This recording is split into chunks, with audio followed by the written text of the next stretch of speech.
Good morning, guys. It's quite rare that I say this, but I really wanted to come outside and share the garden with you while I answer Ask a Lifestyle questions for the week.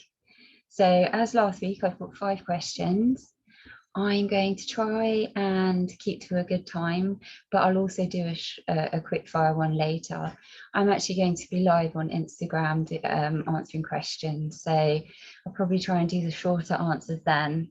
But these are the first time I'm actually reading the questions, so I've got bugs here. Oh, it's gone now. It's like a little hoverfly. Anyway, I've got the questions in my silver book, and so yeah, this is the first time I'm answering them. Okay, so let's get started. All right, so why did you become a coach? I never know whether to say people's names or not at the end, but well, this was from Jacob, and Jacob put his name right after the question, so I think we're okay. All right, so well, there's 2 reasons why I became a coach. So I suppose the first part is, I was working in a career in the arts, and I was very happy with what I was doing. And then what happened was, I had a phase where I wasn't very well and I had to take time away from work. And it just wasn't the same when I went back. And I'd always wanted to have my own business. So this was the point. It was kind of the turning point for me to really think about, where I really wanted to go and what I wanted to achieve in my career. And also, due to having time off work and not being well, it also makes you readjust some of the things that you do need. So, so things slowed down a bit for me, when I became unwell, because I was quite overwhelmed with the condition. So I had to build my pace back up again. Like it was rehabilitation effectively. So that was the point when I said, right, I want my own business. Well, what do I want to do? I've been in the arts for the last, over a decade, and I personally don't want to be an art dealer because, I know the business and it's very competitive, and I'm just not the kind of character that would, I don't feel lead the gallery as an art dealer. However, and director, obviously. But it's really hard graft, and you're dealing with, lots of different types of people who, all on different paces. It can get quite, there's just so much expectation. So I thought, what would suit me better? I've had to take my rhythm of life down a bit, take my pace down a bit. So I started to look at the things that I'd done in my career. Sorry, I hope I don't get hay fever out here. I had to look at some of the things that I'd already done in my career. So I had already worked in and achieved a qualification in interior design. And I love interior design. But the thing that I really love is organising. So even in the arts world, my favourite bit, I'm very creative, but my role, I used to go for things that were about organising, planning, coordinating, working on projects. I was working with the artist. I wasn't the artist. And actually, now that I'm a coach, I get the opportunity to bring art into my practice. And I also, do all the designs for All Silver Clouds. So I've been able to actually become the artist myself and also have a job that suits more my kind of rhythm of life now. That's where the kind of the decluttering and organising came from, because I think also the fact that I have that compulsion to want to organise, and it means that, when I walk into a space, straight away I'm quite sensitive to the colours, to the light, how much space there is, what kind of things are in the room, whether the things are located in the right space. So I'm already someone who's like that. When I was in the art world, I did a lot of condition reporting. So again, that's, compare and contrast and working out, how to move things forward. So and what I also love about being a coach as well is, you know, you're quite solitary as the coach, but in actual fact, depending on the project, you're bringing other people in. So say I was decluttering and it was a massive project, it's not just going to be me. I'm going to have other people with me, depending on what needs to be done. Whereas if someone's working with me personally, I'm not going to need a team of people. It's going to be very much focused between myself and my client. So I just looked at all the different qualities that I had. And then you may say, well, where did the fitness come from? Good question. I think this is 6 questions now. No, but the fitness came in because part of my rehabilitation has involved exercise, something I came to naturally. It's just something I knew that I really wanted to do, because I was taking time off work and I thought, you know, how am I going to fill this time? I don't want to sit around. The kind of illness that I had, you know, I needed to be doing proactive things. And I just went to the gym. I already had a gym membership and I just went to the gym, and, you know, something changed in my brain chemistry, even if for a short while. And it showed me that this is what I needed to manage my condition, my new diagnosis, let's say. But it's also something that a lot of people don't necessarily put in their high on the value system. And I think every human being needs to value movement and exercise. And I think if you're having one of those moments when you're not valuing it, go and speak to someone who doesn't have the opportunity to move so freely. And then you realize, actually, you know, this is an opportunity for me to be able to, I can get around, I can go for walks, I can, you know, even doing the functional things at home, you know, you need a level of fitness, bending down. So that's something I promote, you know, the home fit combos. But I'm not going to talk about them now, but, you know, I talk a lot about exercise within your, you know, life, you know, within your home lifestyle. So I think that kind of answers it anyway. So, but, you know, so then I brought the fitness into it because I think it's integral for everybody to have exercise. And it's also, I've got really great techniques for dealing with anxiety, you know, high stress situations.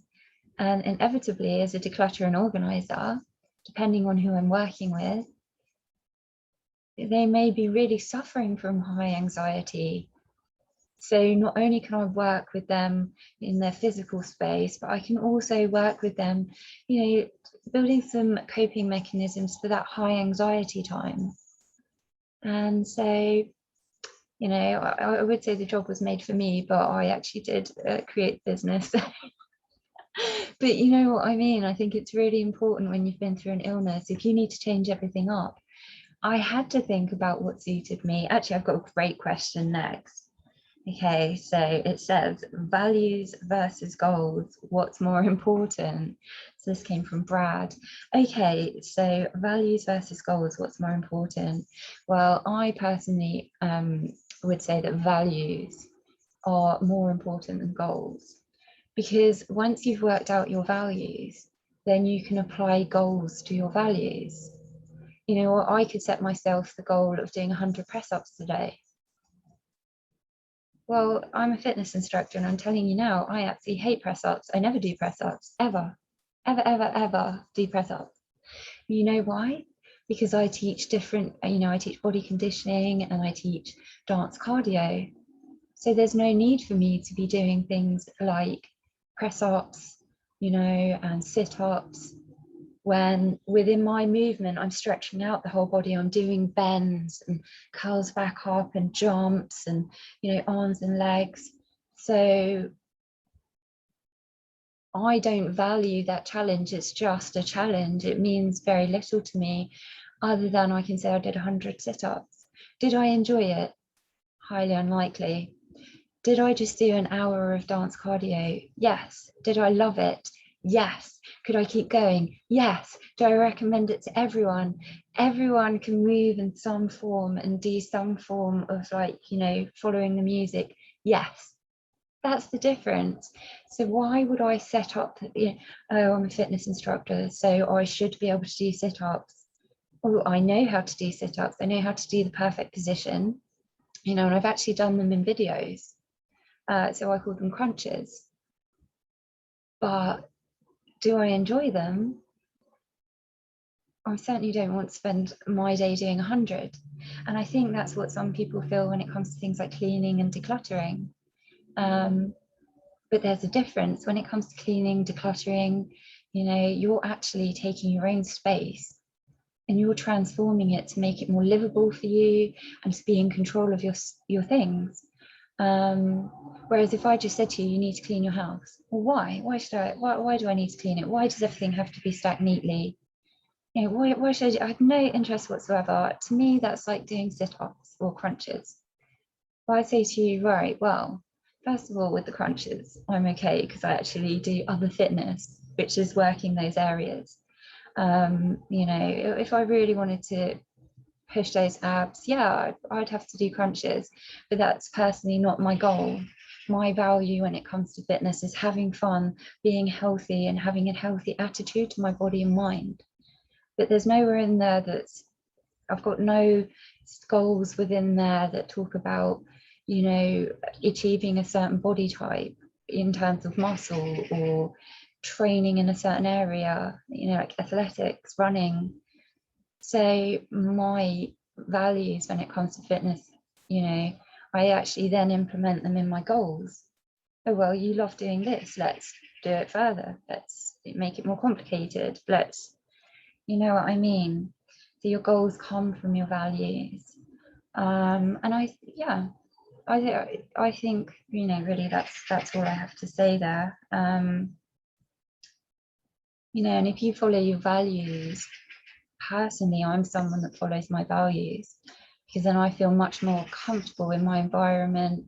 I'm not talking about comfortable as in, oh, everything's easy. No, I'm someone who enjoys challenges, but I enjoy them within the areas that light up my brain, that ignite my passions, you know. And if you're that kind of person who really, you know, when it comes to your job, for example, you're like, it has to mean something to me. The philosophies have to be something I believe in for me to go forth and talk about it. Well, then work out what your values are and what you need, and then start building goals around them. Okay, so question 3. I started decluttering my bedroom and I got lots done. Then I got distracted with other important things. Now I've only got half the job done and I don't want to look at it. What do you suggest? Okay, this is a really common one. I do it myself sometimes. You know, everyone does it because you start working on a project, or it might just be something like, this month I've got so much to focus on at work. And then what happens is, you know, any project that you may have started just before, you know, that influx of work came kind of goes to the wayside because the time you're spending in your home is sleeping, showering, eating and leaving again. But think about it like this. So you said you started decluttering and you got lots done. Now, you got lots done. Why did you get lots done? Because you told yourself, you set out in your mind, here's several reasons why I need to do this, and today's the day, now's the time. Whatever it was, it might have been that you were watching a cleaning program. It might have been that someone came around and made a comment when they're in your house, like, oh, there's a spider's web, and you just thought, oh no, okay. It could have been anything. It could have been that you literally looked around your space and said, oh, I can't stand it. Whatever it is, something got you to the point where you started you took action. So think back, what were those, what really inspired me? Maybe I could do it again. Say it was a program you're watching, watch it again or watch another one, just to get you in that mood of decluttering. I think another thing you can do, which I do, this is what I do for myself, is I say, right, I'm going to do an hour. There's birds everywhere, like not everywhere. there's 2 over there in the tree, and then there's 2 over there in the nest, or maybe 3. So, you know, I'm not the only one awake at this time. And now we've got plane as well. So that might interfere with the sound. I'm going to let it go past just in case it has.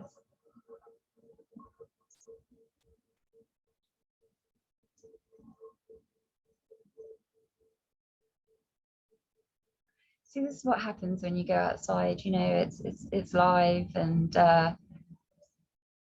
you're not the only one. Okay, I hope that the sound is okay, just because I know when that happens normally, we've had problems before.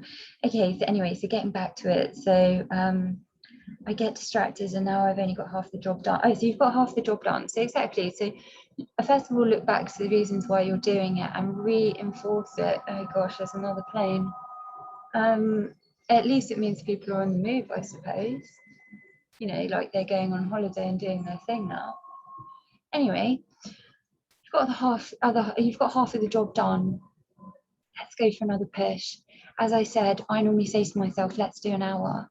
Once you get going, an hour turns into 3 hours, depending on how much you've got to do. You've got to get brutal. So, you know, if you're spending ages, just start thinking, am I shuffling boxes here?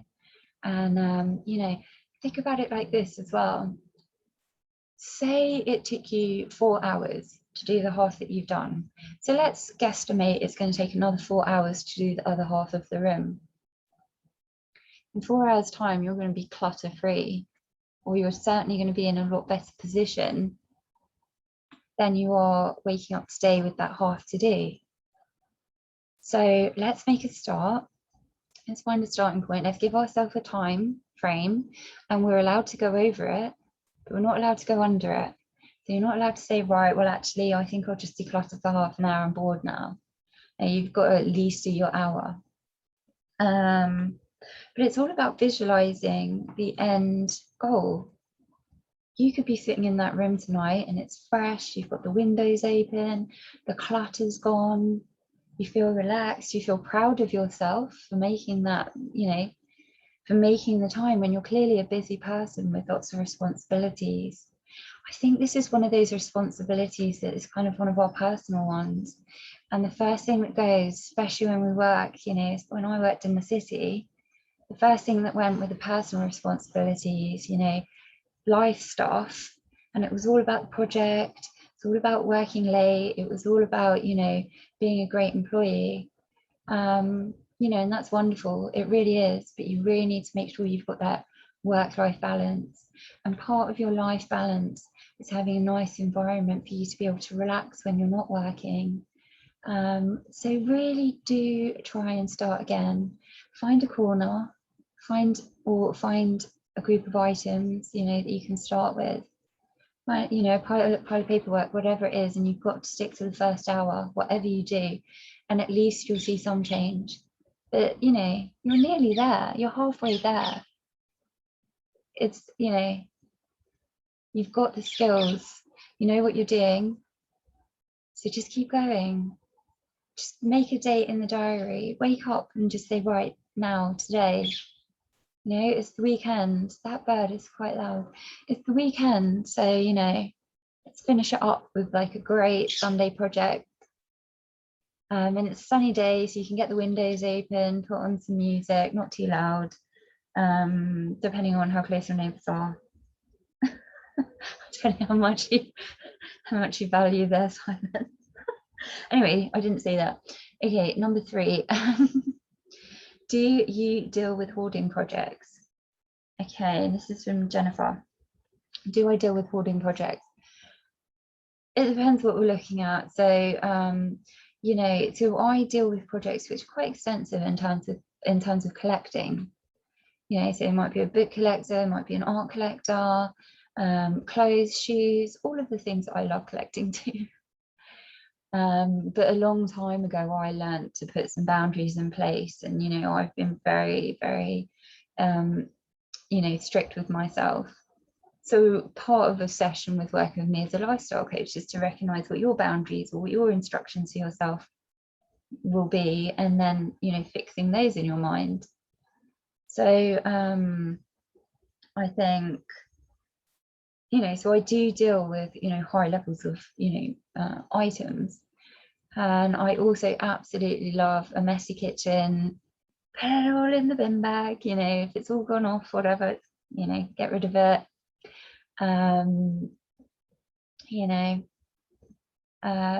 When it's personal items, it's a completely different process. It's a lot more, it's not a case of, right, this is a health hazard, get rid of it. It's actually a case of, no, this is a personal item.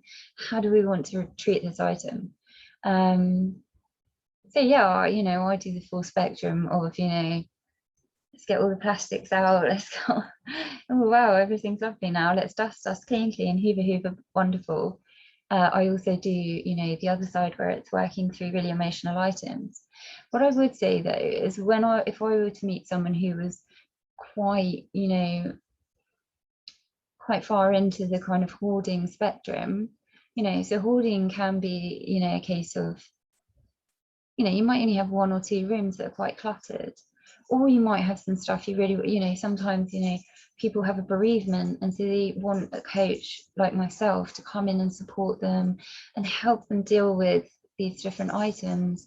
And they might not want the pressure of, like other friends or family members who are kind of like, no, I want to get rid of it all. I don't want to look at it anymore.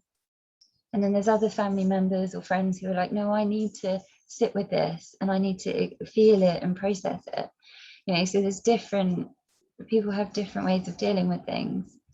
So I certainly would work with someone in that way as well. With bereavement, it's something that's very close to my heart, in terms of my career change. So yeah.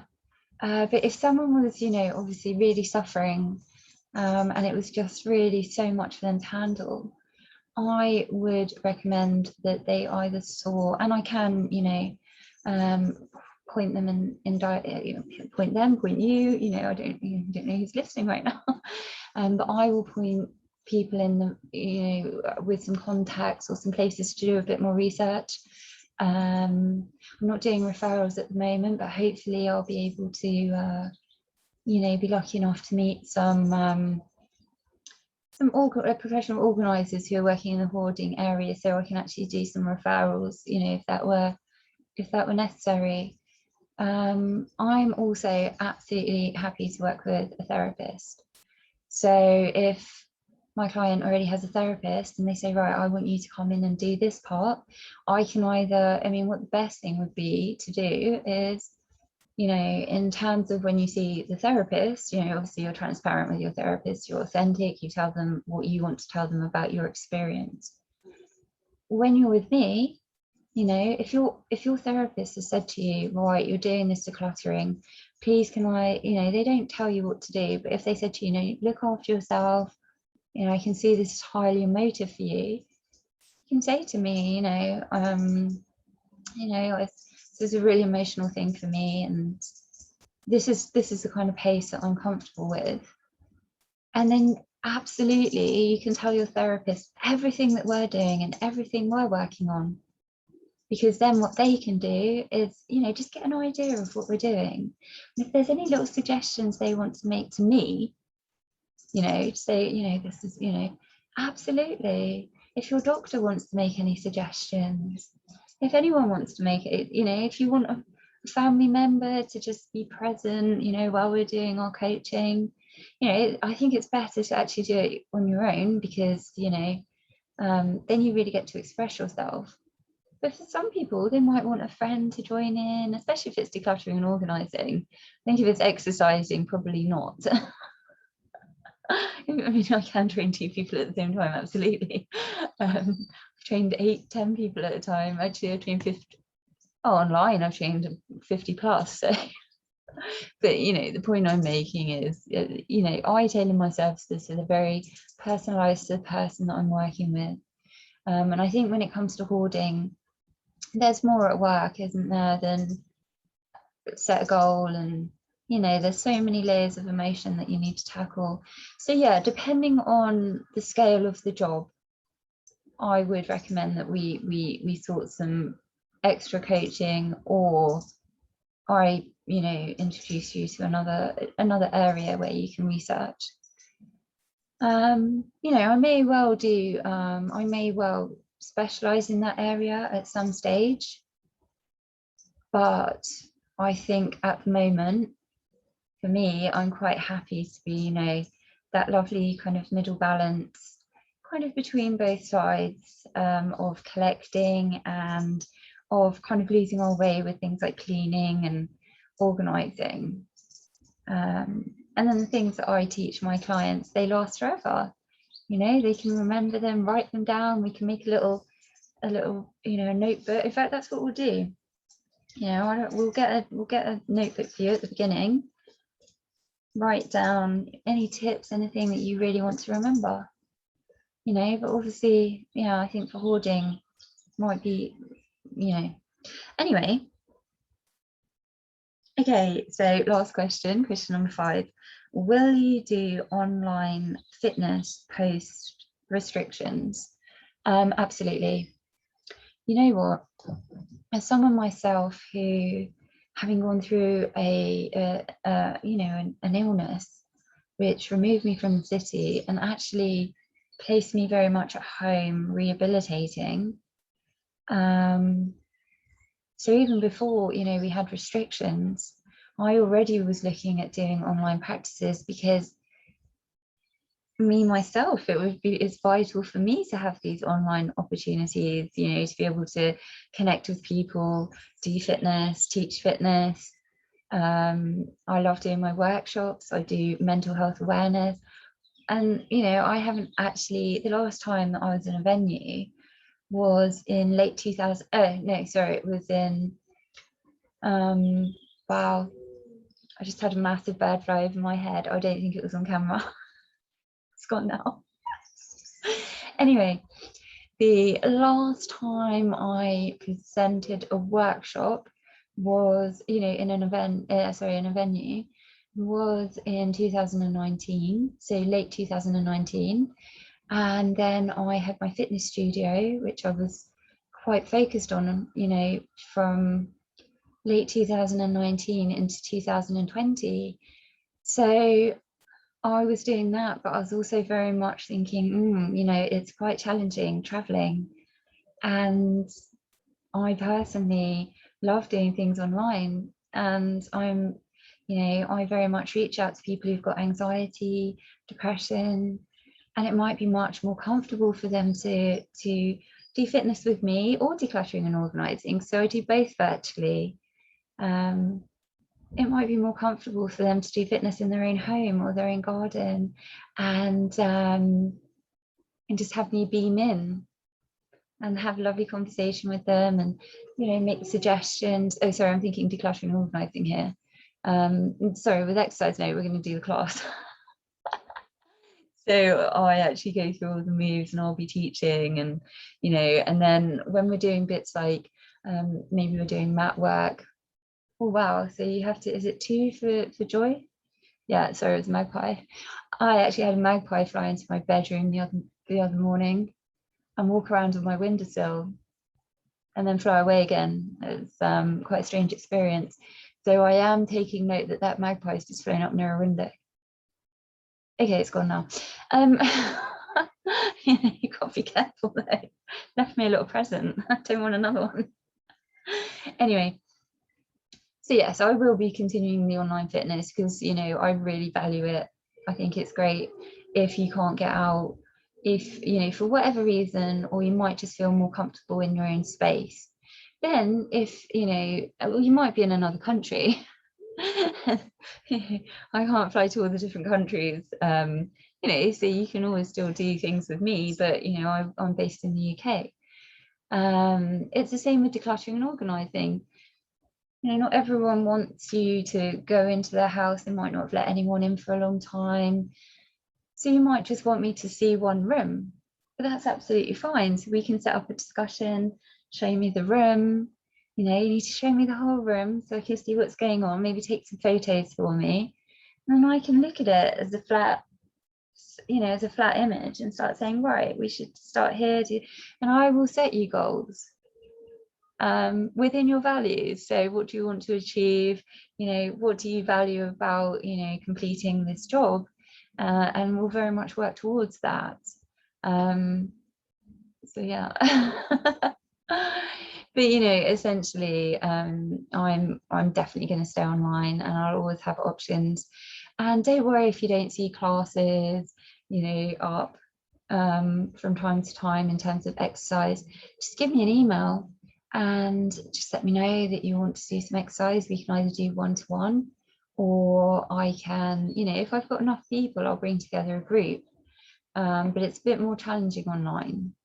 So in person, you know, it's you know, obviously it's a bit different, but not everyone comes online, and some weeks you have lots of people and other weeks, you know, they're busy. So I can always sort something out. You know, if you like doing group things, if you like doing individual things, definitely need to contact me. Anyway, thank you so much for the questions, and I look forward to seeing the next 5 questions next week. And I'm also going to be live on Instagram later on doing the quick fires. So if you'd want to see me live and make some comments, please join me. All right, thanks so much.